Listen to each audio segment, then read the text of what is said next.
didn't I bring my music? Gosh, I didn't know it would take this long. And my water! I'm gonna be stuck.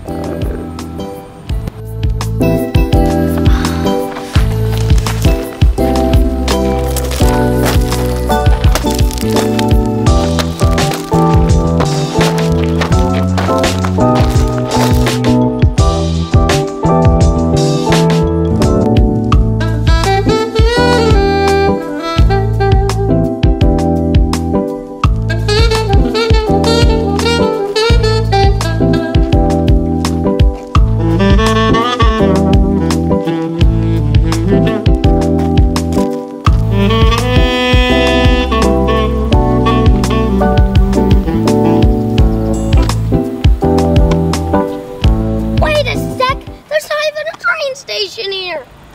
In fact, I've never been on a train station my whole gosh dang life. Now how am I supposed to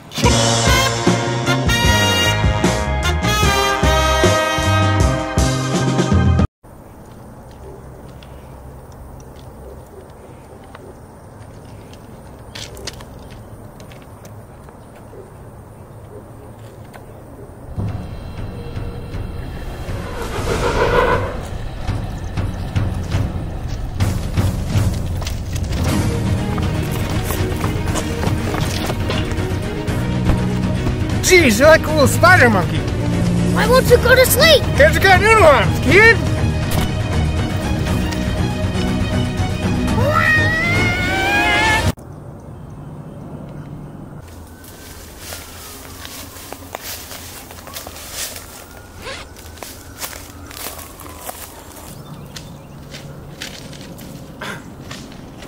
What did I miss? Why are we fighting a kid? This crazy kid just came out of nowhere and attacked us. You think we're intimidated? You're like 2 feet tall! You're only jealous because I'm more of a man than you, and I'm only 10 and a half.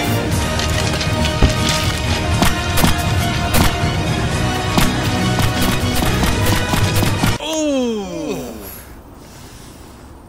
Yeah, that looked painful. Yeah. Want a pretzel? Oh, sure.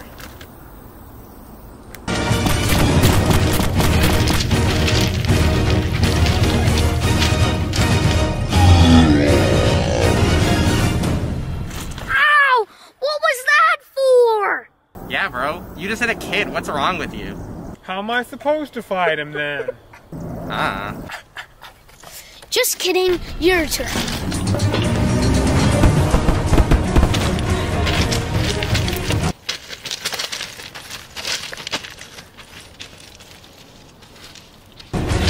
What? Are you guys just gonna stand there and be the peanut gallery? Pretzel gallery, and I'm really more of a pacifist. I have a gun. What? You had that the whole time? Why didn't you use it? Oh, now we're shooting kids? Who are you? Well, you better use it before you kill...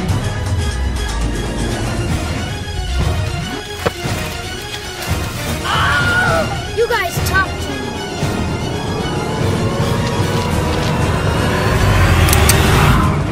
Whoa, whoa, whoa, whoa. Why'd you do that? This was a fist fight. Yeah, you monster! I'm sorry, I thought it was a Nerf gun. This really looks like a toy. I'm sorry, the trigger must have jammed. I swear! I don't know where he went, but he shared his pretzels with you. I'm so sorry!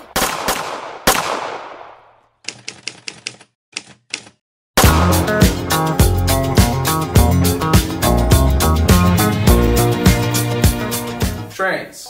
A mode of transportation taking people back and forth for centuries. But what would happen if you were attacked by deadly assassins while trying to retrieve a briefcase? Doesn't happen often, does it? Well, in BulletTrain, Brad Pitt does just that as he attempts to do a pacifist run of an over-the-top action movie as a connective mystery unfolds on what's with the briefcase. Now that we got the introduction out of the way, I got a train to catch.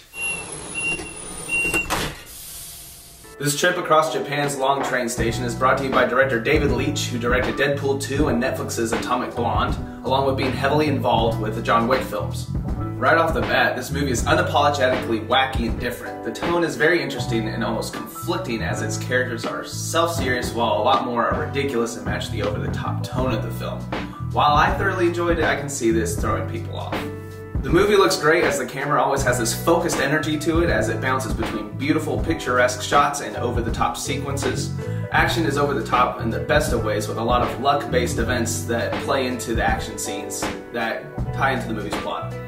Some characters like the father and the White Death are part of a serious story as they seek revenge, while the others are more in tune with the over-the-top nature of the movie. Brad Pitt is very fun as Ladybug with his down-to-earth nature while attempting to kill less people, but his luck causes unfortunate things to happen to those around him, and Pitt really plays into this unwitting and almost clumsy movement of his action scenes. Other standouts are Brian Tyree Henry and Aaron Taylor Johnson as Lemon and Tangerine, who have great comedic chemistry and I find the most fun characters in the movie.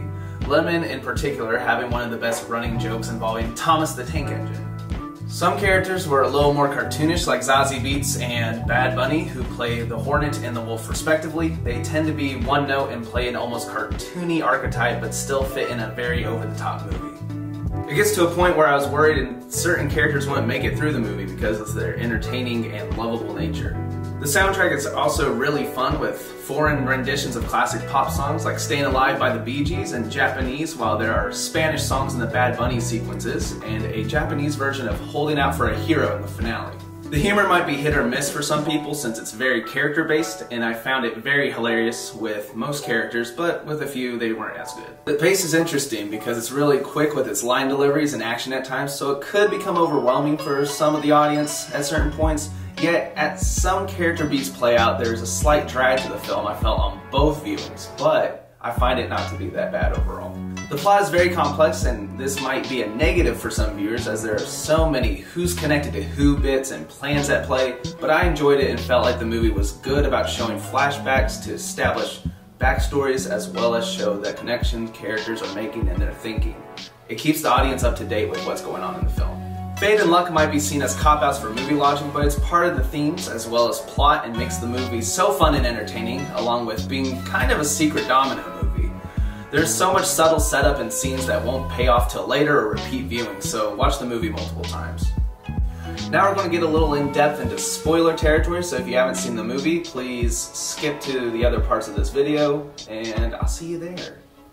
The movie features heavy themes of luck and fate as Ladybug views himself as unlucky, and this perspective is seen throughout the movie as he accidentally gets people killed when he doesn't mean to, while staying relatively unscathed himself. Fate becomes an almost secret invisible character in the vein of Death from the Final Destination films and almost gives Ladybug a fantastical superpower similar to the X-Men character Domino. Funny enough, Zazie Beetz, who played the character in Deadpool 2, is also in this film. Fate is so at play that every flashback, even the ones seemingly just used for backstory and context, end up being revealed to be more interconnected by fate than they first seem, making the movie very tight on its setup and payoff with its details, even if it comes down to just a simple water bottle becoming a major player in the Fate's plan during the finale. The Elder tells Ladybug how such a creature is to absorb all the bad luck around it and allows others to avoid such woes. The fact that from the beginning Fate screwed up the White Death's plans by having Ladybug be a stand-in for the true hitman Carver, played by Ryan Reynolds. This contrasts Ladybug's feelings of being unlucky as the job spirals out of control. This set of unlucky accidents becomes the reason more people survive the White Death's plans because without Ladybug, everyone would have killed each other in the name of vengeance, while his friendliness and pleas for peace stops that from happening. Ladybug had such a negative outlook on his luck. He didn't realize how lucky he'd been and how fate was protecting him, leading to him finally accepting to ride fate out and have a more positive outlook. So I almost see it like those that are hostile to Ladybug and get near him, this protection circle of bad luck causes horrible things to happen to them while Ladybug is protected. Again, much like Domino from Deadpool 2.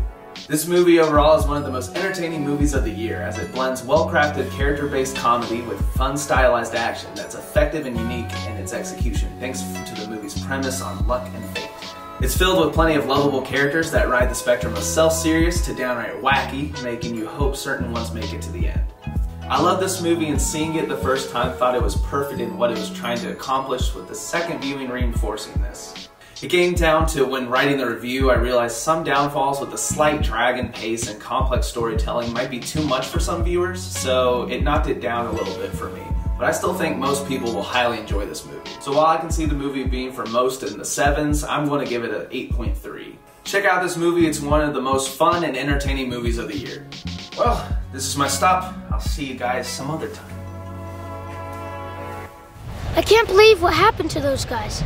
My imagination is nuts! Where am I? Am I at the right place? Did I take a wrong turn? Hey there, kid. Do you need a ride?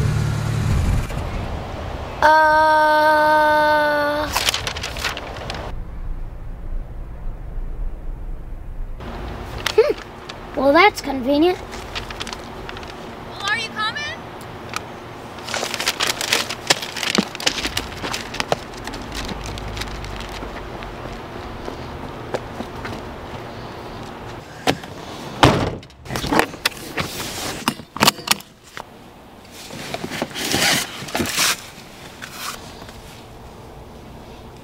What the?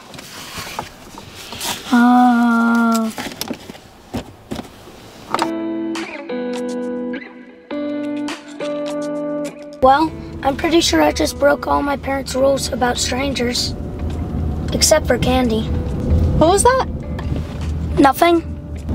The name's Nancy. What's yours? I'm not supposed to tell strangers my name, but it's Timmy. So, Timmy, do you need to be dropped off anywhere special, or do you just like to walk on train tracks? I'm on a great journey to get an item, a special item, to top off my killer salad. Hold up.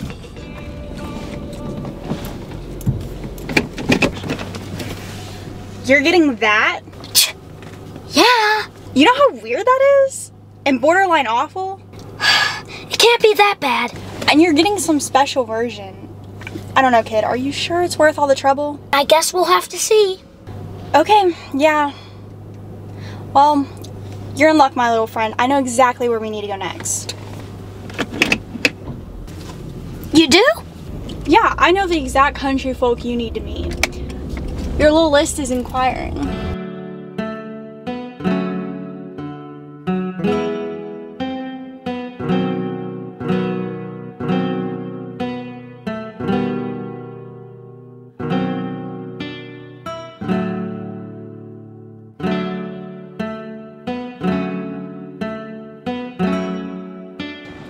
So, have you ever been out in the country?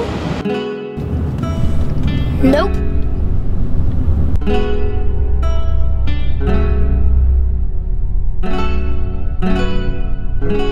Wait, is this car different? You can't always trust what you think you see.